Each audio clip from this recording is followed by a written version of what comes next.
Good morning friends, सभी को नमस्कार, सुप्रभात। उम्मीद करता हूँ आप सभी अपने घरों में सेफ होंगे। ठीक है, अपना ख्याल रखिए, अपने परिवार का ख्याल रखिए। क्लास 12 के अंदर अपन ने नया यूनिट शुरू कर दिया था, पॉलीमर बहुलक शुरू कर दिया था, जिसके अंदर आपको कुछ एग्जाम्पल और बहुलक का वर्गीकरण अपन ने शुरू कर दिया था। तो आज बहुलक के वर्गीकरण सेकंड पार्ट्स के अंदर इसका क्लासिफिकेशन अपन लोग कंप्लीट करेंगे। इससे पिछली क्लास के अंदर आपके बहुलक का जो वर्गीकरण हुआ था उसमें आपके दो आधार पर आपको बहुलक का वर्गीकरण बता दिया था। एक तो उद्गम या स्रोत के आधार पर आपको बता दिया था और दूसरा एकलक इकाइयों के आधार पर बता दिया था।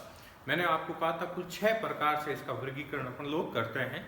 तो कोशिश है इस क्लास के अंदर अपन ये जो पूरा क्लासिफिकेशन है ये कंप्लीट कर लेंगे। ठीक है भाई, तो अपने पास जो बात चल रही है वो है बहुलकों का वर्गीकरण या बहुलक का वर्गीकरण अपन लोग पढ़ रहे थे।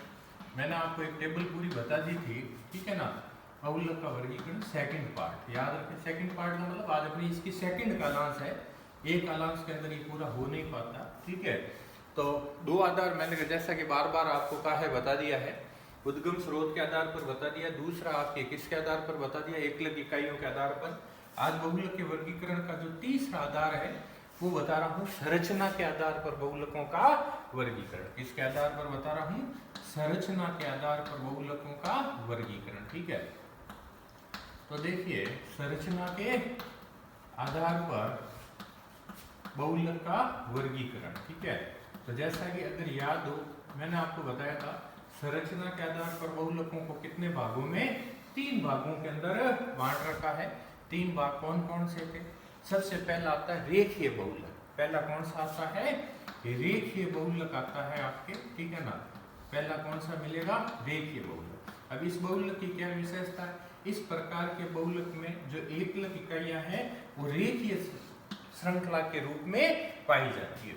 इस प्रकार के बहुलक के अंदर जो एकलक इकाइयां वो क्या है? इस तरह से रेखीय श्रृंखला के रूप में पाई जाती है। इसके अलावा इसकी एक श्रृंखला दूसरी श्रृंखला के ऊपर स्थित होती है, इसीलिए इनके गलनांक पतनांक के मान क्या होते हैं? कुछ होते हैं। तो रेखीय बहुलक में एक ही एकलक इकाइयों की क्या है? रेखीय श्रृंखला आपके पाई जाती है। अब सबसे बड़ी मेन बात होती है इनके एग्जाम्पल क्या है। तो देखिए रेखीय बहुलक के उदाहरण की यदि अपन लोग बात करें तो इसका जो एग्जाम्पल मिलता है, एक तो मिलता है HDP, हाई डिस्टेंसिटी पॉलीथीन है। इसके अलावा आपके नाइलॉन 66 वगैरह है, इसके एग्जाम्पल आपके मिलते हैं। ठीक है, HDP का मतलब होता है हाई डिस्टेंसिटी पॉलीथीन, उच्च घनत्व की पॉलीथीन है। नाइलॉन 66 वगैरह इसके एग्जाम्पल होते हैं। ठीक है भाई, दूसरा बहुलक इसके अंदर जो मिलता है वो होता है साखित बहुलक। कौन सा होता है? दूसरा कौन सा मिलता है आपके? साखित बहुलक आपके होता है। देखिए इस प्रकार के बहुलक की क्या विशेषता है?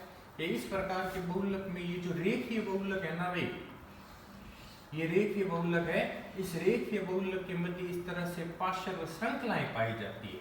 क्या पाई जाती है? पार्श्व श्रृंखलाएं इस तरह से पाई जाती है।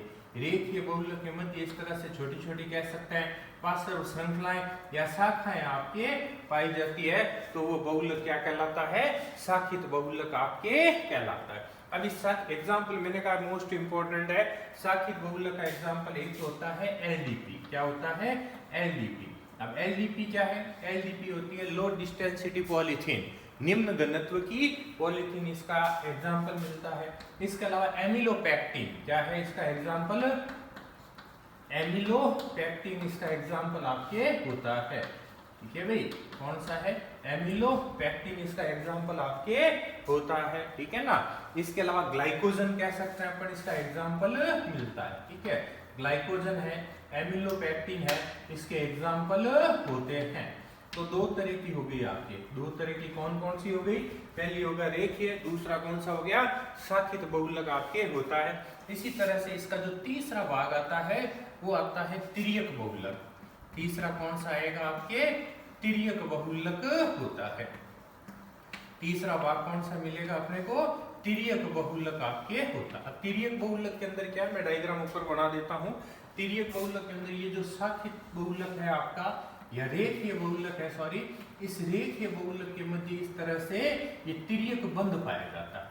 रेखीय बहुलक के मध्य इस तरह से क्या पाया जाता है, तिर्यक बंध आपके पाया जाता है। और एक बात और, किसी भी बहुलक की जो मजबूती का कारण होता है वो कौन सा बंध होता है, ये तिर्यक बंध आपके होता है, जिसकी वजह से इस प्रकार के बहुलकों के गलनांक या कथनांक के मान क्या होते हैं, उच्च होते हैं। ठीक है भाई, तो तीन तरह का रेखीय, साकित और तिर्यक। अब तिर्यक बहुलक के एग्जाम्पल की यदि बात करें तो सबसे शानदार उदाहरण होता है इसका बेकेलाइट। क्या है भाई, इसका जो सबसे बढ़िया उदाहरण है वो कौन सा मिलता है, बेकेलाइट आपके होता है। इसके अलावा मेलेनिन, फॉर्मेल्डिहाइड वगैरह है, इसके एग्जाम्पल आपके मिलते हैं। ठीक है, मेलेनिन, फॉर्मेल्डिहाइड जैसे एग्जाम्पल इसके मिलते हैं। तो ये संरचना के आधार पर कितना होता है भाई, तीन प्रकार बहुलकों के होते हैं, रेखीय, साकित और कैसा है, बेकेलाइट। आपको जानकर आश्चर्य होगा, कई बार बोर्ड में ये डायग्राम पूछा हुआ है कि रेखीय बहुलक का चित्र बनाइए, तो ये इस तरह से रेखीय, साकित और कौन सा होता है, तिर्यक बहुलक आपके होता है। ठीक है भाई, उसके बाद में वर्गीकरण का जो चौथा आधार बता रहा हूं आपके, क्लासिफिकेशन का फोर्थ आधार कौन सा होगा, देखिए आप लोग। तो पहला हो गया उद्गम स्रोत, दूसरा हो गया एकलक इकाइयों के आधार पर, तीसरा हो गया संरचना के आधार पर, इसी तरह से चौथा होता है आपके पास में बहुलकन के आधार पर। किसके आधार पर, बहुलकन के आधार पर बहुलकों का वर्गीकरण। ठीक है भाई, या संश्लेषण भी कह सकते हैं अकॉर्डिंग टू ओल्ड बुक, बहुलकन के आधार पर, बहुलकन के आधार पर बहुलकों का वर्गीकरण। तो जैसा कि मैंने बताया था, दो प्रकार का होता है बहुलकन के आधार पर। सबसे पहला आपके होता है योगज बहुलक। कैसा होता है, योगज बहुलक होता है। और दूसरा जो बहुलक मिलता है आपके पास में वो कौन सा मिलता है, संघनन बहुलक। दूसरा कौन सा होता है, संघनन बहुलक आपके होता है, योगज बहुलक, और दूसरा कौन सा होता है, संघनन बहुलक। तो अब दोनों में क्या अंतर है, क्या उदाहरण है, ध्यान रखें आप लोग। वैसे तो उदाहरण पढ़ चुके हैं योगज। अब योगज बहुलक किसे कहते हैं, जब आपके द्वि या त्रिबंध वाली आपके एकलक इकाइयां मिलकर, क्या कहा मैंने, जब द्वि या त्रिबंध वाली एकलक इकाइयां मिलकर जब बहुलक का निर्माण करता है तो उससे अपन क्या कहते हैं, योगज बहुलक कहते हैं। उसे किस नाम से जानते हैं अपन लोग, योगज बहुलक कहते हैं। दूसरी विशेषता ये होती है कि योगज बहुलक के अंदर क्या होता है, असंतृप्त एकलक इकाइयां किस में चेंज हो जाती है, संतृप्त के अंदर। कौन सी, असंतृप्त एकलक इकाइयां किस में परिवर्तित हो जाती है, संतृप्त के अंदर आपकी परिवर्तित हो जाती है। और तीसरा सबसे इंपॉर्टेंट बात ध्यान रखना, योगज बहुलक जब बनते हैं तो किसी भी प्रकार का कोई सह उत्पाद इसके फलस्वरूप नहीं बनता, कोई भी साइड प्रोडक्ट आपकी क्या है, इसमें आपके नहीं बनता। ठीक है, सह उत्पाद इसमें क्या है, नहीं बनता है। समझ गए बात को। अब योगज के उदाहरण की यदि बात करें तो मैंने आपको पाठ के शुरू में इसीलिए एग्जाम्पल बता दिए थे। योगज के उदाहरण में जैसे पॉलीथीन है, पीवीसी है, पेन है, ये अपन इसके अंदर एग्जाम्पल दे सकते हैं। कौन से दे सकते हैं, पॉलीथीन वगैरह है, ठीक है ना, पॉलीथीन के अलावा पीवीसी वगैरह है। ठीक है, जो शुरू के 4-5 एग्जाम्पल बताए थे वो किसके होते हैं, योगज। आगे बात सुन में, इसी तरह से संघनन बहुलक की बात करते हैं तो इसमें आपकी द्वि या त्रि क्रियात्मक समूह वाली एकलक इकाइयां मिलकर बहुलक का निर्माण करती है। द्वि या त्रि क्रियात्मक समूह वाली एकलक इकाइयां मिलकर क्या करती है, बहुलक का निर्माण करती है। ठीक है भाई, दूसरी विशेषता इसकी खास बात बता देता हूँ कि जब संघनन बहुलक बनता है ना भाई साहब, तो उसमें कोई न कोई साइड प्रोडक्ट जरूर बनता है, कोई न कोई क्या है, सह उत्पाद इसके फलस्वरूप आपके जरूर बनता है। समझ रहे हो बात को, कोई न कोई सह उत्पाद बनता है। आपको बता देता हूं, सह उत्पाद के रूप में देखिए जल बन सकता है, जल के अलावा HCl बन सकता है, एल्कोहल वगैरह बन सकता है। ठीक है, जल बन सकता है, HCl है, एल्कोहल है, इत्यादि सह उत्पाद के रूप में बन सकते हैं। लेकिन अपने 12th के अंदर जो दो एग्जाम्पल दे रखे हैं, एक तो नाइलॉन 66 जो आपको पहले भी बता चुका हूं, एक कौन सा, टेरिलीन। ये दोनों एग्जाम्पल ऐसे हैं जिनमें आपके साइड प्रोडक्ट के रूप में क्या बनता है, जल बनता है। क्या बनता है, जल बनता है। आप हाई एजुकेशन में जाएंगे उस समय आपको अल्कोहल HCl के एग्जाम्पल भी पढ़ने को मिलेंगे। तो ये होता है योगज बहुलक, और दूसरा कौन सा होता है भाई, संघनन बहुलक होता है। रिमाइंडर कर देता हूँ, नाइलॉन 66 अगर याद हो, अभी आज आगे की क्लासों में इसकी मैकेनिज्म भी आएगी।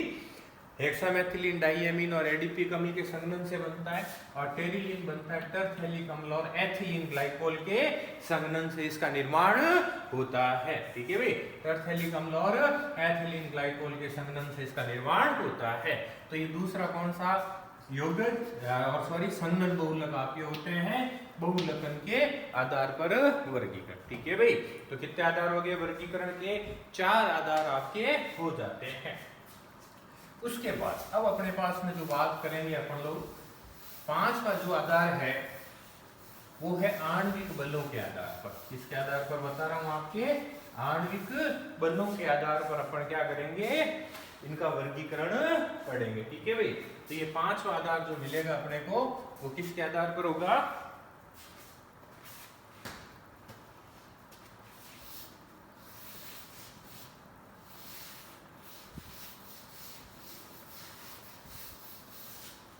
वर्गीकरण का 5वां आधार क्या है, आणविक बलों के आधार पर। तो इसमें भी कई बार बोर्ड ने अंतर आपके पूछ रखे हैं, आणविक बलों के आधार पर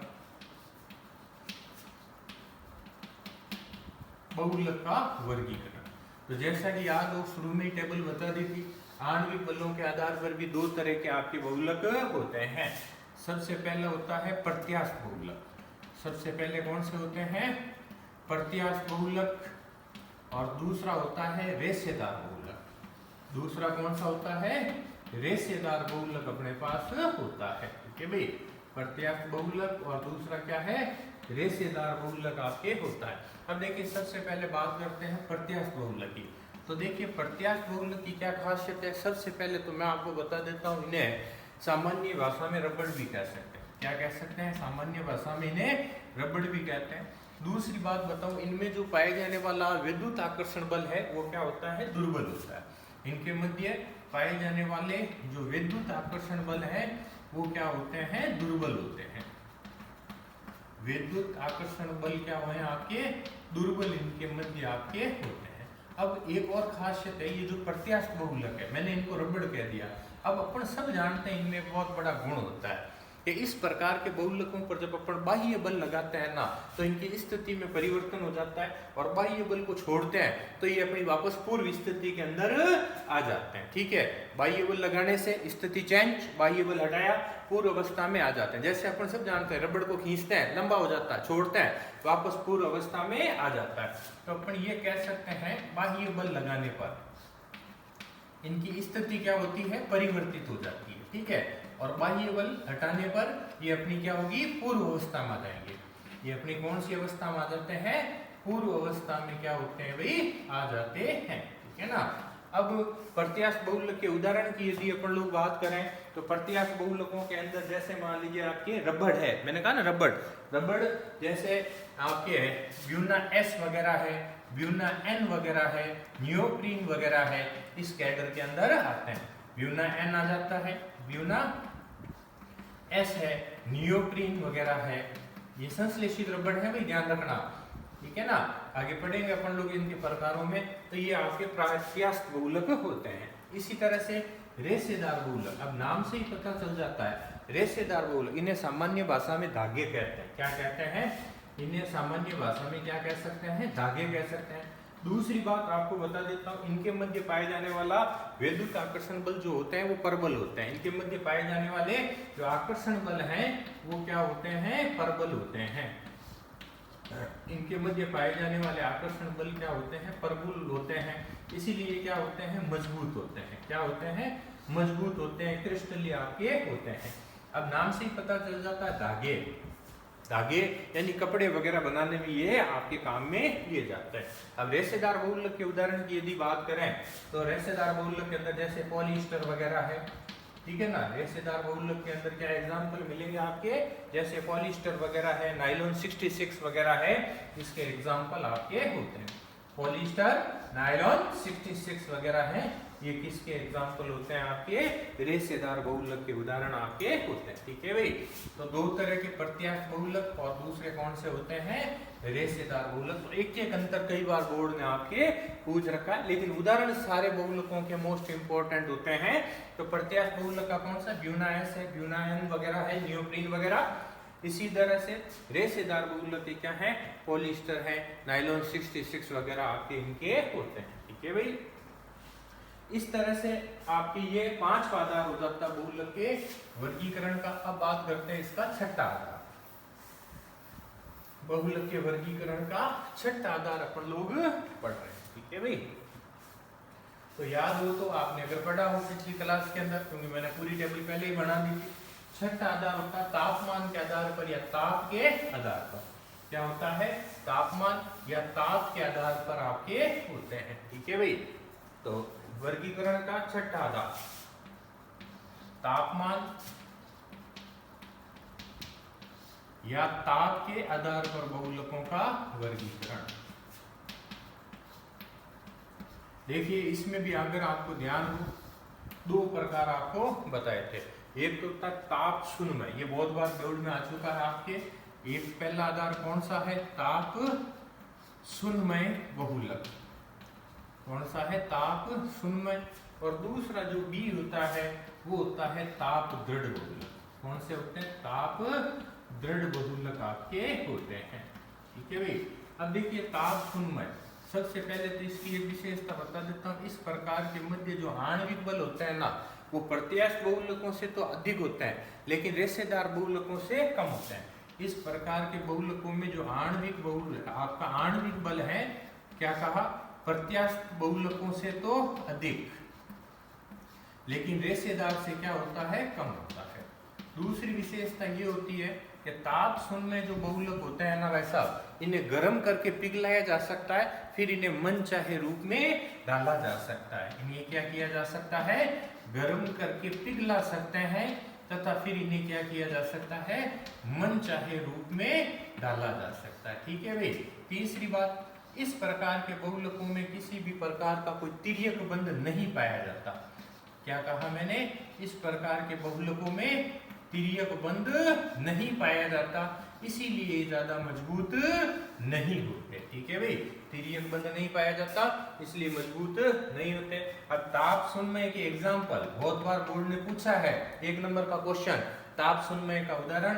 तो इसमें आप पॉलीथीन दे सकते हैं, ठीक है ना, पॉलीथीन है, पीवीसी वगैरह है, इसके अंदर अपन लोग एग्जाम्पल दे सकते हैं। अब देखिए ताप दृढ़, अब नाम से ही पता चल जाता है, दृढ़ का मतलब होता है मजबूत। ठीक है भाई, तो इस प्रकार के बहुलकों के मध्य जो आकर्षण बल है वो क्या होते हैं? परबल होते हैं, या परबल विद्युत आकर्षण बल पाए जाते हैं। ठीक है, क्या है इनमें? परबल विद्युत आकर्षण बल आपके होते हैं एक बार। दूसरी विशेषता बताऊंगी आपके, परबल विद्युत आकर्षण बल है। दूसरी विशेषता इनकी ये होती है, इनके मध्य तिर्यक बंध होता है, इसीलिए क्या होते हैं? मजबूत होते हैं। इनके मध्य क्या है? तिर्यक बंध पाया जाता है, इसीलिए क्या होते हैं? मजबूत होते हैं। इसके अलावा देखिए ताप दृढ़ जो बहुलक है ये क्या है? अज्वलनशील। ठीक है, अघुलनशील या अगलनीय। ठीक है ना भाई, क्या होते हैं? अज्वलनशील होते हैं, अगलनीय होते हैं और अघुलनशील होते हैं। ठीक है ना, तो सामान्यतः न तो जलते हैं, न गलते हैं, न घुलते हैं। ठीक है ना, ये इनकी विशेषता आपके होती है। अब इस ताप दृढ़ का एग्जाम्पल, ये भी बोर्ड ने बहुत बार पूछ रखा है, ताप दृढ़ बहुलक का उदाहरण बताइए। तो ताप दृढ़ के अंदर बेकेलाइट सबसे बढ़िया उदाहरण है। क्या है?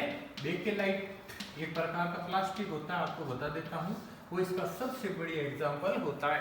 बेकेलाइट है, मेलेनिन फॉर्मेल्डिहाइड है, यूरिया फॉर्मेल्डिहाइड है, ये इसके एग्जाम्पल आपके होते हैं। ठीक है ना भाई, तो ये इस तरह से आपके तापमान के आधार पर, ताप शून्य, दूसरा कौन सा हो जाएगा? ताप दृढ़ आपके हो जाएगा। ताप शून्य का एग्जाम्पल पॉलीथीन है, पीवीसी वगैरह मिलते हैं। ताप दृढ़ का कौन सा है? बेकेलाइट है, मेलेनिन फॉर्मेल्डिहाइड वगैरह है, इसका एग्जाम्पल आपके होता है। इस तरह से बहुलकों का क्लासिफिकेशन क्या होता है? कंप्लीट होता है। ठीक है, फिर बता दूं मैं आपको, 6 आधार पर बताए थे, 2 पिछली क्लास में थे, 4 आधार इस आधार पर।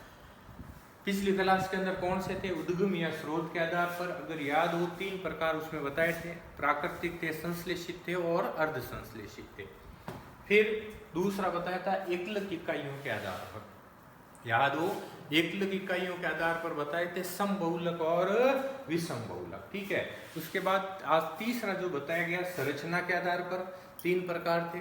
संरचना के आधार पर कौन कौन से 3 प्रकार? रेखीय बहुलक था, साख्यता और कौन सा था? तिर्यकता।